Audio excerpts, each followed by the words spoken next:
1 जनवरी को 12 बजे के बाद हम डांस भी कर लें और नाच भी और डीजे भी बजा लें और हैप्पी न्यू ईयर के नारे भी लगा लें। मेरे प्यारे साथियों, ये कोई मोहब्बत नहीं कि राजी रहे रहमान भी और खुश रहे शैतान। ये पॉलिसी अपनी जेब में रखो। ये ऐसा इस्लाम मोहम्मद रसूलुल्लाह को पसंद नहीं है, अपनी जेब में रखो और पूछो। आज भी मेरे साथी मेरे साथ मौजूद हैं। ये जिले जमीयत अहले हदीस लखनऊ के नाजिम मौजूद हैं। ये डॉक्टर अब्दुल कादिर साहब भी मौजूद हैं। ये डॉक्टर मोइन साहब भी मौजूद हैं। ये मेरा बेटा हुसैन आया, ये भी मौजूद है। और हमारा ड्राइवर हमारे साथ, ये सब मौजूद है। आज भी कन्नौज के जिस ऑफिस में मैं बैठा हुआ था, आज भी मुझसे कहा गया मौलाना साहब कुछ ऐसी बातें नहीं होनी चाहिए।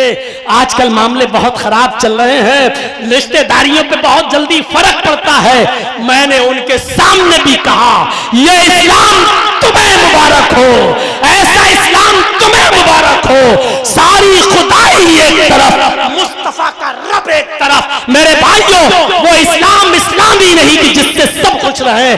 तौहीद तो यह है कि खुदा हश्र में कह दे, ये बंदा दो आलम से खफा मेरे लिए था। मेरे भाइयों, यह है कि सारी दुनिया जिससे खफा हो और अल्लाह ये कहे कयामत के दिन ये सारी दुनिया से लड़कर सिर्फ मुझे खुश करता था। सारी दुनिया इसकी दुश्मन थी, लेकिन मैं इससे राजी हूं क्योंकि ये सारी दुनिया से मेरे लिए लड़ा है।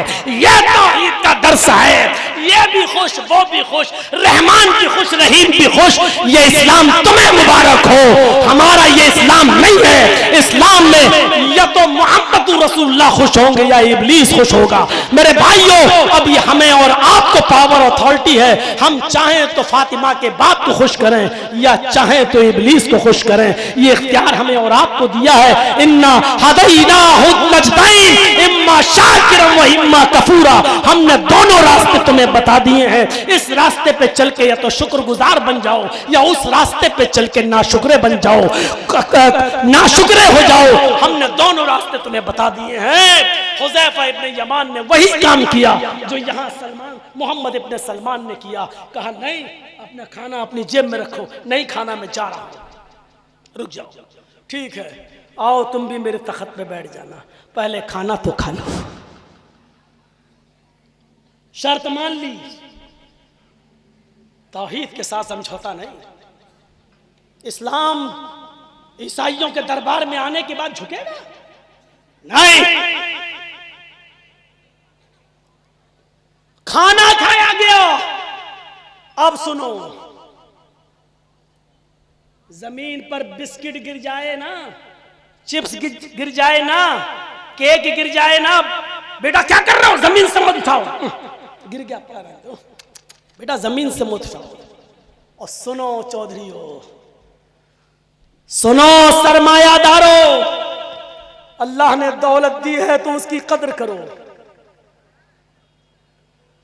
रुबी इब्ने आमिर, हुज़ैफा इब्ने यमान दस्तरखान पर लगा हुआ खाना खा रहे हैं और बादशाह किसरा भी उनके सामने बैठा हुआ है। खाना खाते खाते हुज़ैफा अपने यमान से खाने का एक लुकमा जमीन के ऊपर गिर गया। खाने का एक लुकमा जमीन के ऊपर गिर गया। जमीन, अल्लाह के नबी सल्लल्लाहु अलैहि वसल्लम फरमाते हैं, सुनिए हदीस, अगर खाने का कोई लुकमा जमीन के ऊपर गिर जाए तो उसको उठा लिया करो और उसको देख लिया करो। अगर उसमें मिट्टी वगैरह लगी हुई है तो इतना हिस्सा साफ कर दो, उतना हिस्सा दूर कर दो, और बकिया हिस्सा जिस पर मिट्टी या गंदगी नहीं लगी है, बकिया हिस्से को खा लिया करो। पता नहीं अल्लाह ने रिज्क के खाने के किस हिस्से में, किस लुकमे में बरकत रखी हो। यह है बुखारी शरीफ की हदीस। सुन ली, हुज़ैफा इब्ने यमान को यह हदीस थी, नबी का यह फरमान मालूम था। जमीन पर खाने का लुकमा गिर गया और सामने किसरा बैठा हुआ है, लुकमा उठा लिया जमीन से। रूबी इब्ने आमिर वहीं बैठे हैं और ऐसे कौनी मार रहे हैं। क्या कर रहे हो? होता ना जैसे हम लोगों को कोई यार दिलाओ, खाने में मक्खी गिर जाए तो कोई डुबोने लगता है। हदीस यही है कि मक्खी गिर जाए तो उसको डुबो दो, क्योंकि मक्खी जब खाने में गिरती है तो एक पर डालती है, उसमें बीमारी होती है। अल्लाह के नबी ने फरमाया पूरी डुबो दो और मर जाने दो, क्योंकि उसके दूसरे पर में अल्लाह ने शिफा रखी है, वो शिफा उस बीमारी को खत्म कर देगी। ऐसा कोई करेगा आज? चाय गिर जाए, मक्खी गिर जाए तो उसको फेंक दो, दूसरी चाय आ रही, आप खुद नहीं पीने देंगे, मौलाना साहब मक्खी गिर गई, दूसरी आ रही है। शरीयत क्या कह रही है, हम क्या कर रहे हैं? सुनिए, खाने का लुकमा गिर गया, हुज़ैफा इब्न यमान ने वो लुकमा उठाया। रुबी इब्न आमिर कहते हूं हर जगह अपनी मत चलाओ, कम से कम देखो सामने कौन बैठा हुआ है। हम किसी दूसरी महफिल में बैठे हैं, यहाँ के लोग जमीन पर पड़े हुए लुकमे को फेंक देते हैं, खाते नहीं है। इशारों में बात की। हुज़ैफा इब्न यमान ने हंसते हुए कहा और खा लिया।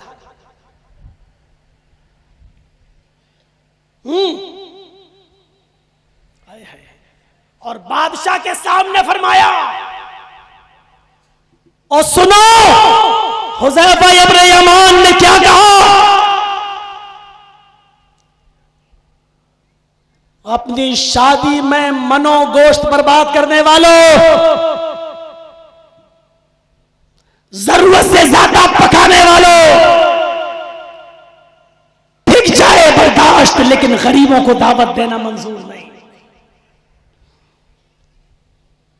हुज़ैफा इब्न यमान ने गिरा हुआ लुकमा खाया तो रूबी कहती, हुज़ैफा इब्न यमान ने कहा, इशारा, यहां के लोग पसंद नहीं करते। हुज़ैफा इब्न यमान ने चीख कर कहा, अरे रूबी, इस खाने के लुकमे से तुम मुझे रोक रहे हो जो जमीन पर गिर गया। क्या तुम्हें नहीं मालूम कि जमीन पर गिरा हुआ लुकमा हमारे नबी उठा लेते थे, उसकी मिट्टी को साफ करके खा लिया करते थे? क्या ये मेरे नबी की सुन्नत नहीं है? रूबी ने कहा हाँ। फरमाया, अतरुकु सुन्नता रसूलिल्लाहि सल्लल्लाहु अलैहि वसल्लम लिहाउलाइल हुमका। तो आए रूबी, क्या जुमला कहा। आप कह सकते हो मौलाना जर्जीस इतना सख्त बोलते हो तुम, इतना हार्ड बोलते हो तुम। साहब कितने लोग ऐसे हैं जो आज भी सिर्फ हमारी हकगोई के खिलाफ है। साहब तकरीर तो अच्छी करते हैं लेकिन लेवल से उतर जाते हैं। लेवल तुम तय करोगे। तकरीर तो अच्छी करते हैं लेकिन जज्बात में बह जाते हैं। मेरे जज्बात का फैसला आप करोगे। बादशाह के सामने ये कौन से जज्बात थे? रूबी मना भी कर रहे हैं लेकिन क्या कहा हुज़ैफा ने, अतरुकु सुन्नत रसूलिल्लाहि सल्लल्लाहु अलैहि वसल्लम लिहाउलाइल हुमका।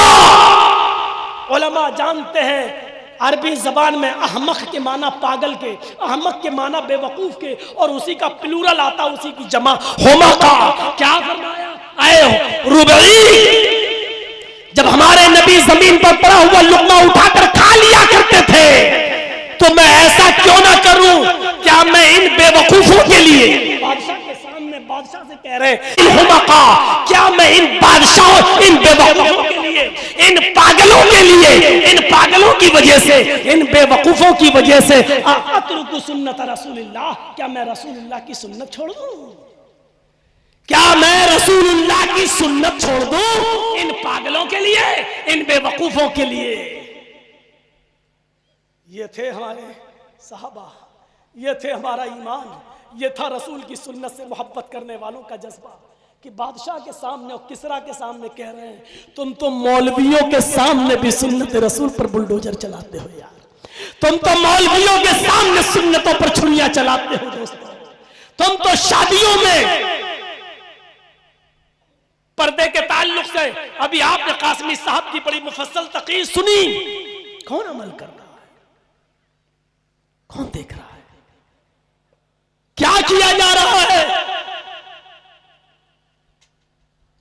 कौन सी चीज है? आज हम तसव्वुर तो करें, गौर तो करें। हम किसना से कहा जा रहा है, सुन्नत रसूलिल्लाहि सल्लल्लाहु अलैहि वसल्लम लिहाउलाइल हुमका, क्या मैं इन पागलों के लिए, क्या मैं इन बेवकूफों के लिए सुन्नत रसूल छोड़ दूं? आप अपनी औलाद को जमीन पर गिरा हुआ लुकमा नहीं खिलाओगे, आप जमीन पर गिरा हुआ लुकमा खाना पसंद नहीं करेंगे और सीधे एक ही जवाब देंगे, जर्जी साहब हम 21वीं सदी में जी रहे हैं, जमाना बहुत तरक्की कर चुका है। आप ये कहोगे कि आज के जमाने में हम अब डाइनिंग मेज पर खाना खा रहे हैं साहब, दो जानू बैठकर खाना खाने का रवाज खत्म हो चुका है। मेरे भाइयों, आप कितनी ही तावीलें कर ले, लेकिन हकीकत यह है कि आज हम एक एक सुन्नत को पीछे छोड़ते चले जा रहे हैं। आज हमें किसी चीज से मोहब्बत नहीं रह गई है। हजरत अब्बास रजी अल्लाह ताला अन्हु का वो परनाला जो मस्जिद नबवी के छत से लगा हुआ था, एक बार हजरत अब्बास के घर में कुछ मेहमान आए, उन्होंने कबूतर ज़िबा कर दिए, कबूतर का खून उस छत के ऊपर रह गया। एक दिन बारिश हुई और कबूतर का खून उस कच्ची जमीन से उछल गया और परनाले से बहता हुआ मस्जिद नबवी में गिर गया। हजरत सहाबा किराम जो मस्जिद नबवी में नमाज पढ़ रहे थे, परनाला का पानी मस्जिद नबवी में गिर रहा था और परनाले के पानी से खून, वो कबूतर का खून जो सनकर निकला, उस खून से कुछ सहाबा के कपड़े खराब हो जाते हैं। सहाबा ने शिकायत की, हजरत अब्बास नजरअंदाज कर देते हैं। हजरत उमर फारूक का दौरा हुआ मदीने में, लोगों ने हजरत उमर से शिकायत की कि इस परनाले से हमें तकलीफ है, इस परनाले से बरसात के दिनों में पानी टपकता है और एक बार तो कबूतर का खून तक आया और मस्जिद नबवी में गिरा, जिससे नमाजियों के कपड़े खराब हो जाते हैं। आपने हजरत अब्बास को बुलवाया, हजरत उमर ने, लेकिन वो नहीं मिले। 1 2 3 दिन इंतजार किया लेकिन वो नहीं आए। फरमाया कि मैंने अब्बास का कई दिन इंतजार किया, वो नहीं आ सके, परनाला तोड़ दो। हाकिम वक्त का हुक्म है, अमीरुल मोमिनीन का हुक्म है, परनाला तोड़ दिया गया। हजरत उमर दूसरे शहर में चले गए।